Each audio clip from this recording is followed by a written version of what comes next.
ফেসবুকে কিভাবে কাজ করবে। আমি প্রথমত একটা প্রোফাইলসে চলে যাব। দেখো এই প্রোফাইলসে কি সমস্যা থাকলে আপনার কি হবে, কি সমস্যা থাকলে কি হবে, যে তার জন্য প্রথমত দেখো এটা পেজ থেকে আমি ডাইরেক্ট যাব প্রোফাইলসে। যে প্রোফাইলসে এই প্রথমত এই তিনটা কাজ করবেন। দেখো প্রথমত আমি আমার প্রোফাইলসে চলে গেলাম। প্রোফাইলসে চলে যাওয়ার পরে দেখো আমি এই জায়গা থেকে প্রথমত তিনটা কাজ করব। কেমন? প্রথমত আমি ড্যাশবোর্ডে চলে যাব। দেখো আমি ড্যাশবোর্ডে চলে গেলাম।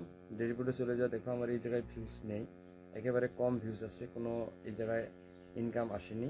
দেখো কমেন্ট এসেছে যে এই জায়গায় আমি কন্টেন্ট মনিটাইজেশনে চলে যাব। দেখো কন্টেন্ট মনিটাইজেশনে যাওয়ার পরে দেখো কন্টেন্ট মনিটাইজেশন এখনও আসেনি। কিভাবে কন্টেন্ট মনিটাইজেশন আসবে বিস্তারিত কথা বলবো। এই জায়গা থেকে লাইভ যেতে পারবে।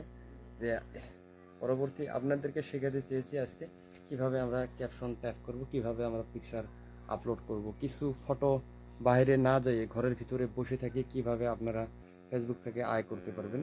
যে আমি simple content creator Ashraful Alam আপনাদেরকে আজকে শেখাতে চেষ্টা করছি। স্ক্রিনে লক্ষ্য রাখো আপনারা কিভাবে আমি কাজ করছি।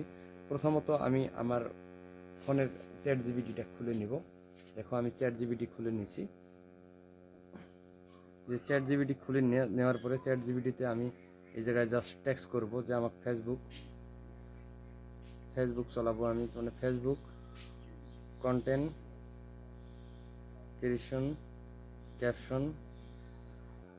আমি চেয়েছি যে আমার চ্যাট জিপিটি কিছু ক্যাপশন দেখ, যে এই ক্যাপশনটা আমাকে দিল। দেখো এই এমন ধরনের একটা ক্যাপশন দিল। এই জায়গায় একটা ক্যাপশন আমি ভালো লাগলো, এই ক্যাপশনটা আমি এই জায়গা থেকে কপি করে নিলাম। দেখো একদম সহজ পদ্ধতি, 4 নাম্বার ক্যাপশনটা আমি কপি করে নিলাম এই জায়গা থেকে। আপনারা স্ক্রিনে লক্ষ্য রাখবেন, স্ক্রিনে দেখবেন আমি কি করছি, স্ক্রিনে লক্ষ্য রাখবেন। এই জায়গা থেকে ক্যাপশনটা নিলাম, নিয়ে আমি সরাসরি বসে গেলাম আমার হোমে যাওয়ার পরে আমি ফেসবুকে এই হোয়াটসঅ্যাপে চলে যাব। যে হোয়াটসঅ্যাপে তখন হোয়াটসঅ্যাপের আমি এআই ইমেজ জেনারেটরে চলে যাব।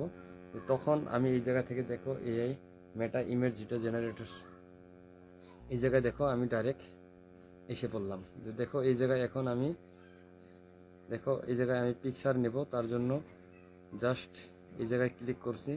ক্লিক করার সঙ্গে সঙ্গে এই জায়গায় আমার থেকে পিকচারের পারমিশন চাচ্ছে। আমি পিকচার পারমিশন না দিয়ে আমি শুধু এই জায়গায় ট্যাক্স কিনি, আমি যেখানে ট্যাক্স আছে ট্যাক্সগুলো জাস্ট এই জায়গায় ট্যাক্সটুকু আমি শো করে দেব। দেখো ট্যাক্সটুকু যখন আমি শো করে দিলাম, তখন এই ট্যাক্স শো করে দেওয়ার পরে আমাকে দেখতে লাগবে এই জায়গায় ইমেজিন। দেখো ইমেজিন যখন আমি লিখে সার্চ করে দিলাম, তখন আমার এই জায়গায় অটোমেটিক কিছু ইমেজ শো হবে। দেখতে পারবে যে এই জায়গায় দেখো 4 ধরনের ইমেজ শো হচ্ছে। এই জায়গা থেকে যে কোনো একটা ইমেজ আমি এখন ডাউনলোড করে নিয়ে যে এই ইমেজটুকু শুধু আমি আমার ফেসবুকের আমি ক্যাপশনে আমি পোস্ট লাগাইতে পারি। এখন দেখো সেই ইমেজটা আমার ডাউনলোড হয়ে গেছে। এখন যদি আমি সেটা পোস্ট করি, কিভাবে পোস্ট করব দেখো আমি এই জায়গায় ফেসবুকে চলে গেলাম। চলে যাওয়ার পরে দেখো ফেসবুকে এই জায়গায় পোস্টে চলে গেলাম। এই জায়গায় পোস্টে ক্লিক করলাম। পোস্টে ক্লিক করার সঙ্গে সঙ্গে এই জায়গায় এইভাবে শো হবে। দেখো যে জাস্ট এই জায়গায় আমি ক্লিক করব। এই জায়গায় ক্লিক করবো, তখন আমার টেক্সটগুলো এসে গেল। এখন যেটা ফটো আছিল সেই ফটোটাকে শো হয়ে যাবে। এই জায়গায় দেখো ফটোটা পারমিশন দিয়ে নিতে হবে, যে ফটোটা শো হয়ে যাবে। দেখো কিভাবে ফটোটা শো হয়ে যায়। আপনাদের সেটিংয়ে এমন প্রবলেম আসতে পারে, তার জন্য সেটিংটা ঠিক করে রাখবেন। হঠাৎ যে প্রবলেম হয়েছে আমি বুঝতে পারিনি, আমার পারমিশন না দেওয়ার জন্য এই ফটোটুকু আসেনি, কিন্তু এই ফটোটুকু আমার এই জায়গায় সেভ হয়ে গেছে। দেখো এই জায়গায় ফটোটা আমার গ্যালারিতে এখন ফটোটা সেভ হয়ে গেছে। এটা আমরা এখন শেয়ার করে পোস্ট করতে পারবো।